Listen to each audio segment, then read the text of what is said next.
Hey, what's up, everyone? My name's Lionel. I'm your host for Elton Productions, and you are watching I Watch You Watch. We are covering Beyond the Gates. I got 2 weeks I got to make up for, but this is season 2, episodes 2 through 11. I do appreciate everyone for coming to my channel. Please like this video. You can also subscribe, share, and you can leave your comments below. Now let's get into these last few weeks of episodes. All right, y'all. So I'm gonna try to go as quickly as I can, at least from last week. But as we know that Anita has shared of what her condition is right now, or diagnosis is, and we know about the BRCA gene. We know about Kat not feeling some type of way. She doesn't want to check herself out if anything is even wrong with her. She doesn't want to know. So this week, Nicole and Danny are going to get checked. Right before testing, Danny goes to Nicole's office, and she thought that she had to fast like you do for a blood test. Nicole says no, that this is a DNA test, so that doesn't work.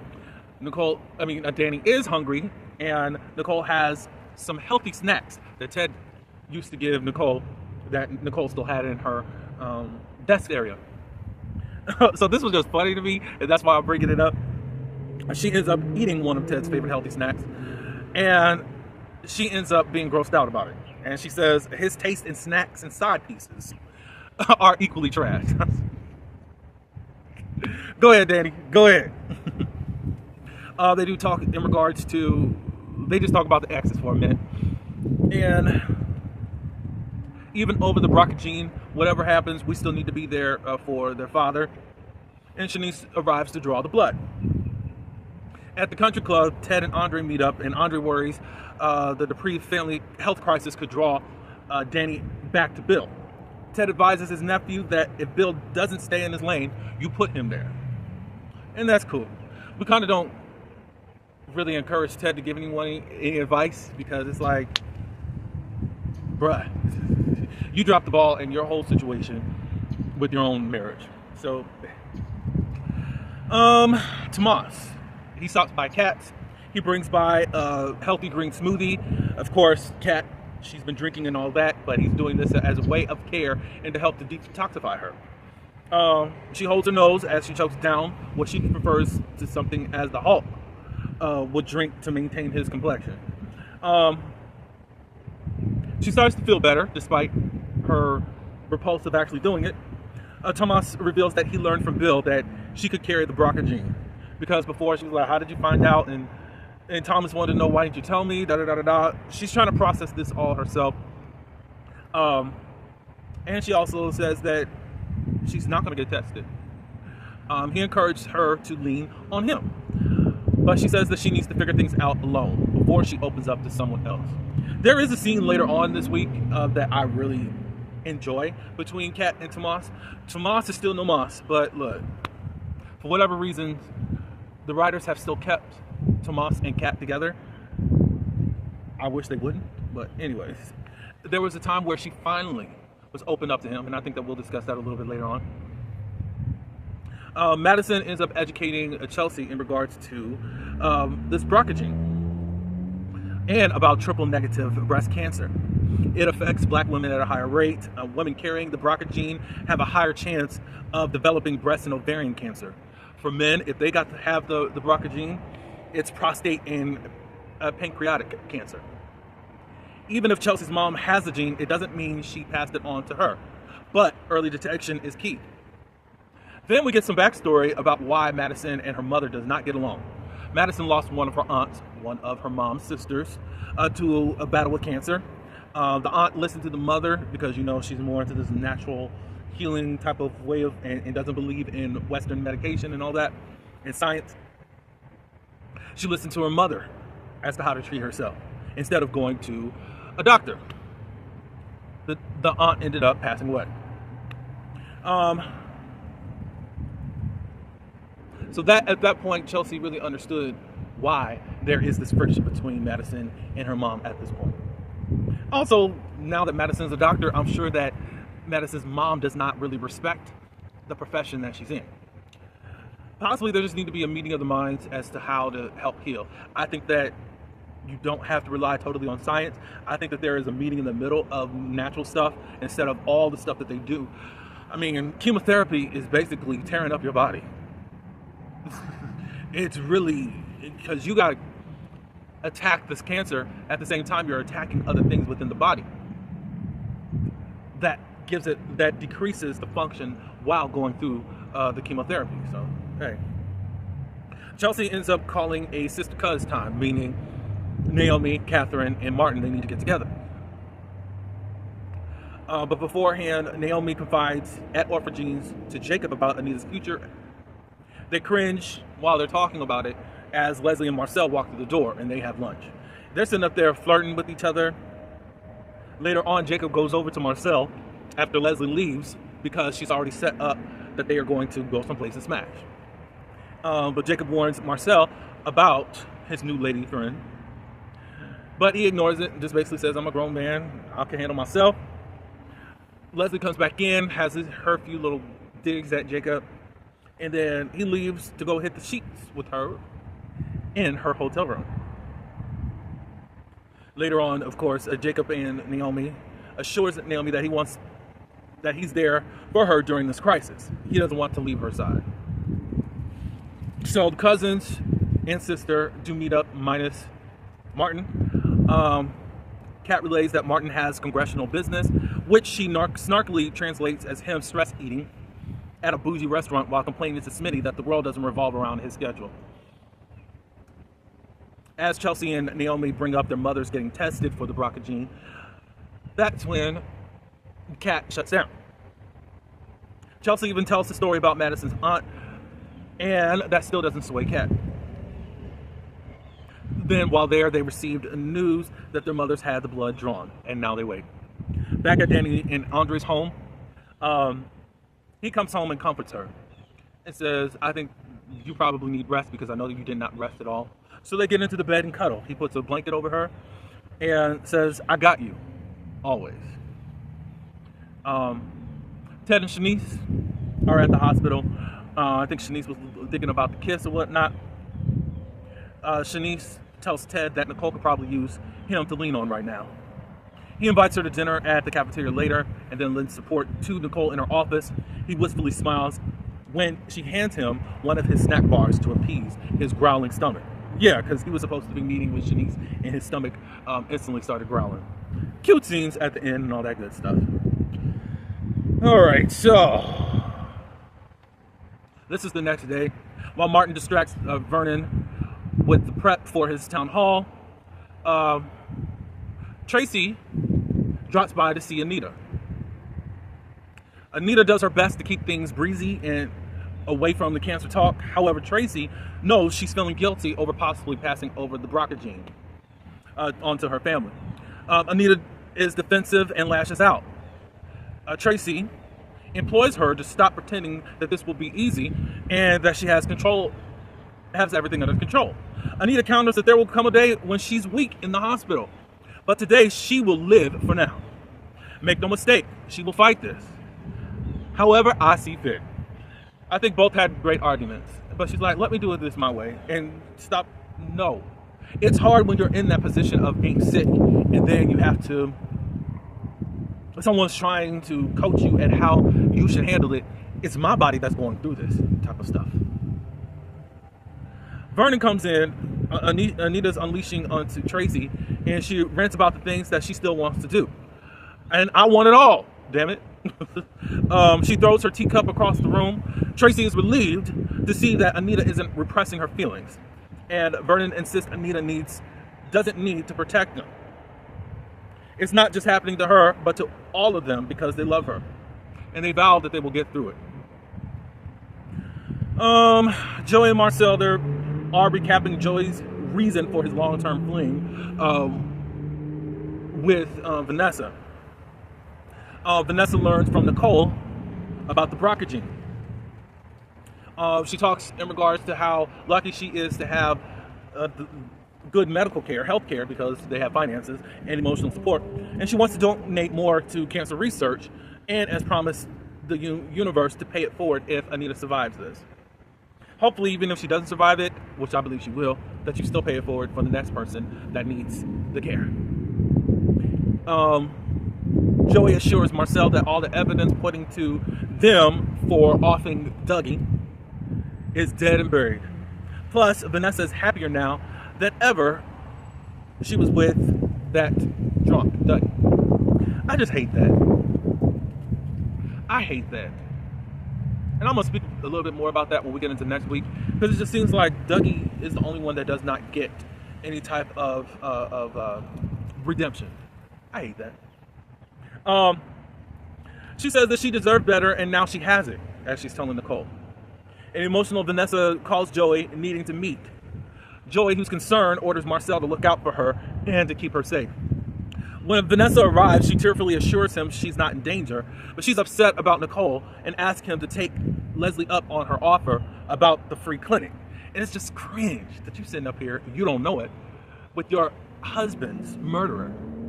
And it seems like you want everything out of Joey that you couldn't get out of Doug. It's very interesting.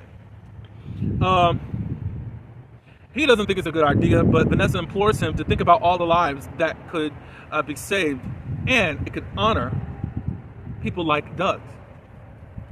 Doug wanted to work for the Doctors Without Borders, but never got to it. This could be a tribute to the man he used to be. Joey ends up caving, I think because of guilt, and agrees to meet with Leslie.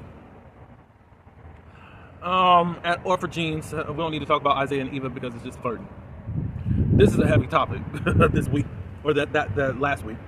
At another table, Jessica and Tyrell debate the outdated elitist ritual that is the upcoming cotillion.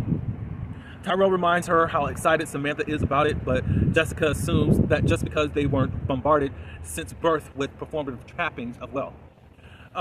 She callously suggests that a benefit of Anita's cancer is that they won't have time for their great-grandmother's meetings and coaching.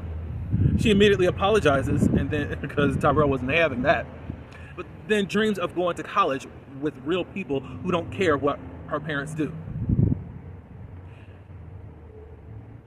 And then, because Tyrell didn't want Jessica to go to college so far away, since they are now a new couple, I think, he suggests she doesn't have to go across the country for that.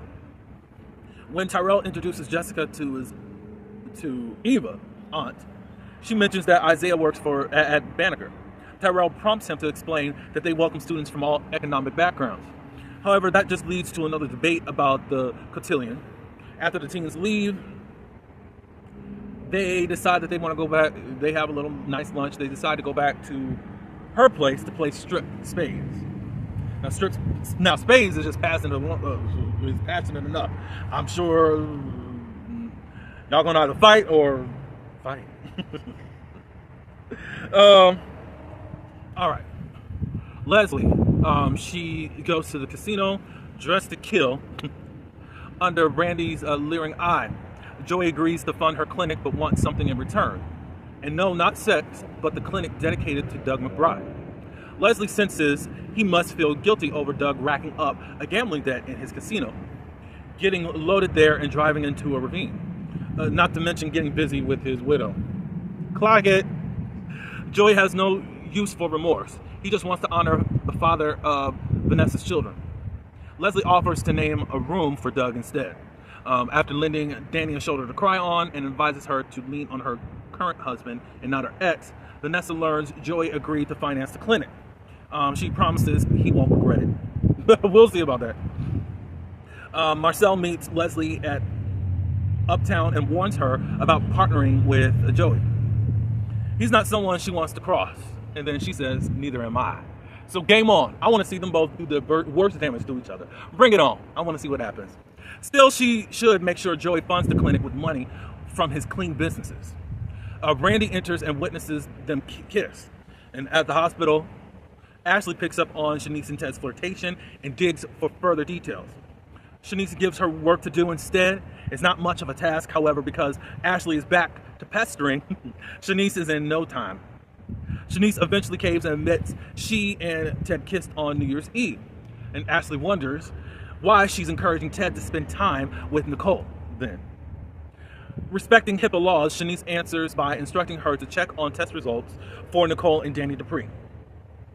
Since Ashley was able to check the results, now she knows about what's going on between Danny and Nicole, and that was a way for her to gossip without gossiping and breaking HIPAA law. Ted runs into Vernon after the latter meets with the hospital chief of staff, who offers to make some calls on Anita's behalf. Vernon notes how remarkable it is that Ted continues to show up for Nicole and their kids. And Ted says that he will never stop because Nicole will always be his family. Late, Ted and Shanice meet up at the elevators, but based on their history of getting stuck, she prefers to use the stairs. Ted encourages her to take a chance, and she gets on, and they face each other as the doors close. Vernon finds Danny at the country club and echoes Vanessa's sentiments about her ex and current husband.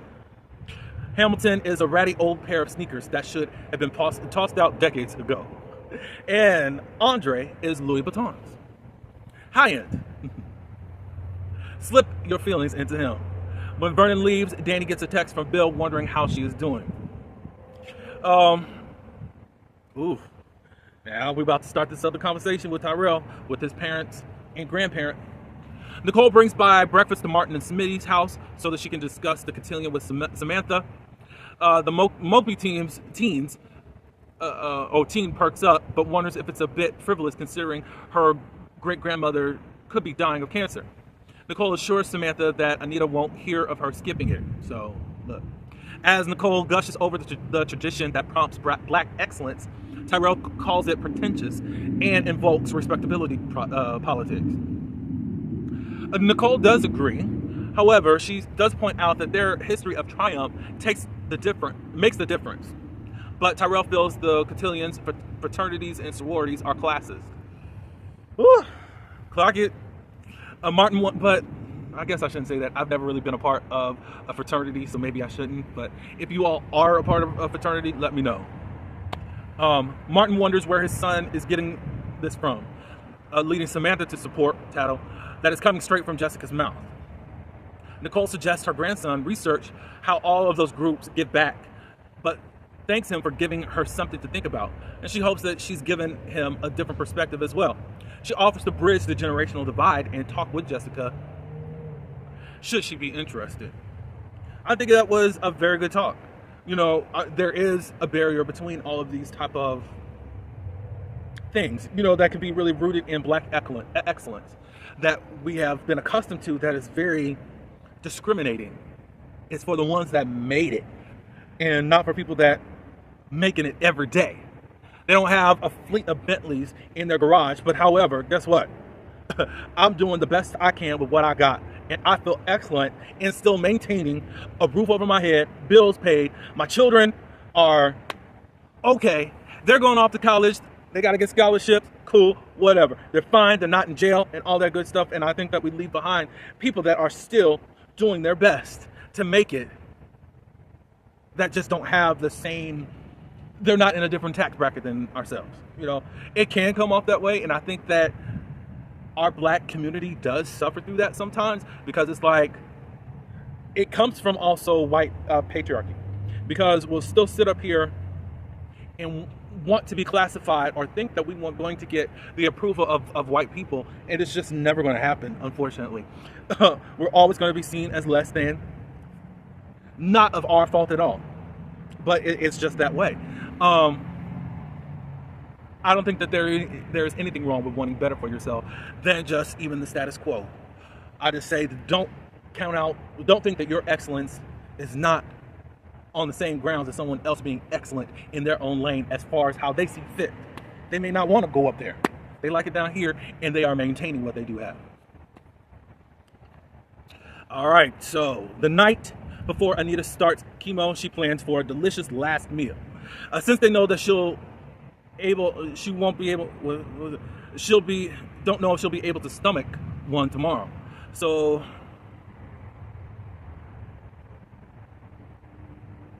Vernon says, no way that you'll do this on your own. Anita learns her daughters will get their test results tomorrow, thanks to Vernon's in with the chief of staff, and realizes that she won't be able to be with them. She gets an idea and runs out for colorful, feathery supplies. Danny comes home to a home-cooked pasta courtesy of Andre. The recipe, however, is courtesy of Joey's social media page. What kind of self-respecting walks on the dark side gambling mogul has an Insta profile? It's a way to keep himself under the radar as being this type of gutter snipe. She's appreciative and impressed, nonetheless, which leads her to talk of her husband being a genie and rubbing his lamp. They talk all nasty and stuff, which presumably does when they head to the bedroom. Now, at home, Kat worries about her purse production delays during award season, but Chelsea is more concerned with their family crisis. Chelsea explodes over the way Kat is handling things because she can't stand the thought of losing her. As they argue, Tomas lets himself in. Chelsea urges him to help her cousin find some sense and leaves Tomas. Tomas assures Kat he won't do that, but understands her family's concerns. She ends up breaking down in his arms, wishing they could let her pretend this doesn't exist. Elsewhere, Carlton gifts Nicole with a stress ball when he drops by for a movie night. Marty and Smitty drink wine and discuss Tyrell, and Naomi confides in Ashley at Uptown. Vernon and Anita call to gather the family, but Kat opts out for dinner with Tomas instead of picking up. Yeah, so that was I was talking about. Kat finally broke down with Tomas and was open and vulnerable with him. I know a lot of people don't think, oh, she doesn't like him. I think she's trying so hard where she has to break out of her normal self to actually be in this relationship with this dude.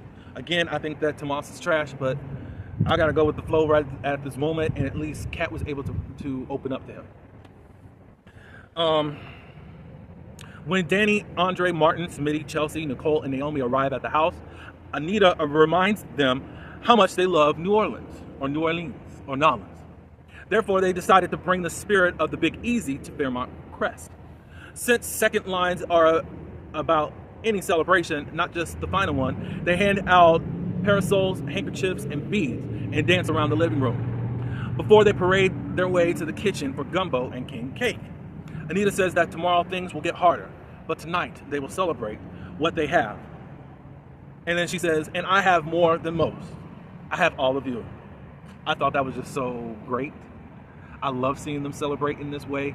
I've never really been to any type of New Orleans type of celebration, the Mardi Gras stuff, but it was just great to see them get together. And although I'll be having my stuff against Beyond the Gates, I love how they are doing their best to make sure a black family sticks together.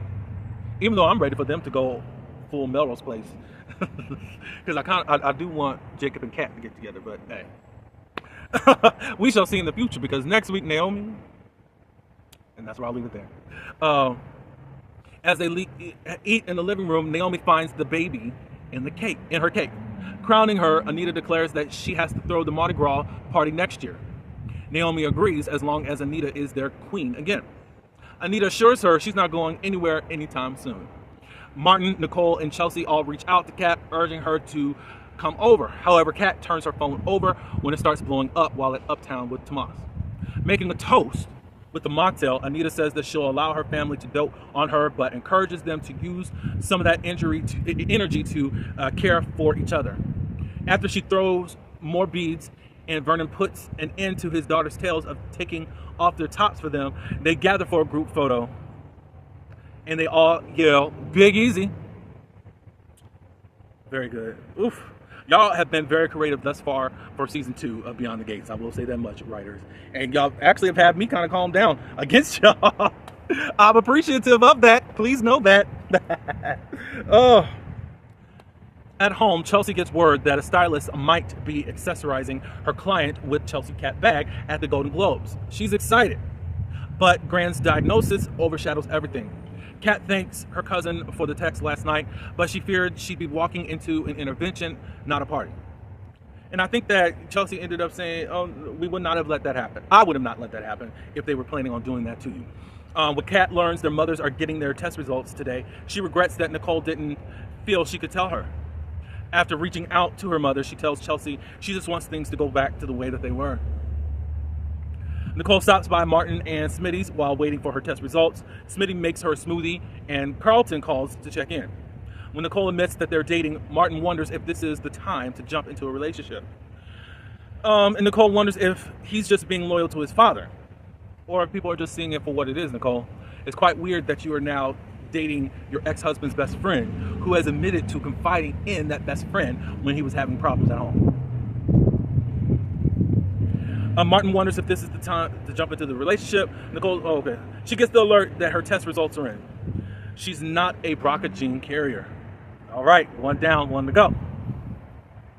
After a workout at the country club, Jacob presses Naomi to double up on therapy, but she's too busy with work and tending to the family. He tries again over breakfast, but she resists and leaves to see her mother. I think that Naomi is one of the most aggiest characters on the show. She wants to be in control of everything.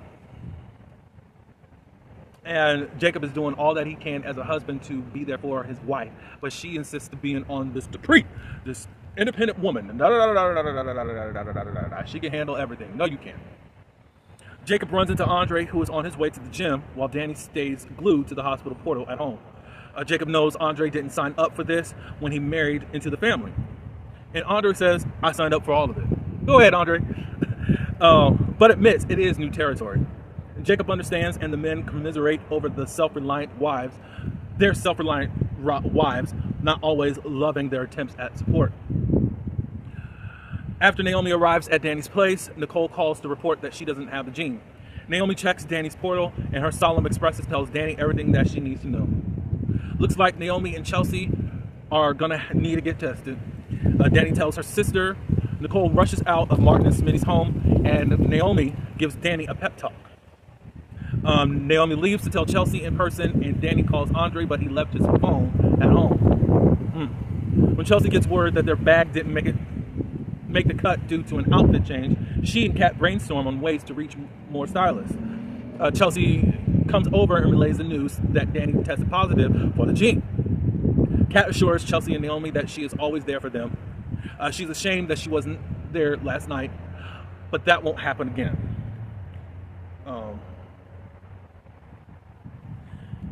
Ignoring Anita's suggestion that he skip her chemo appointment to be with their daughters, Vernon accompanies his wife with a supersized go bag packed for her. These women on this show just act like they can do it all. After getting her port hooked up, Anita looks at the tablet and Vernon packed and falls asleep. Vernon takes a call from Martin, who shares Danny and Nicole's test results.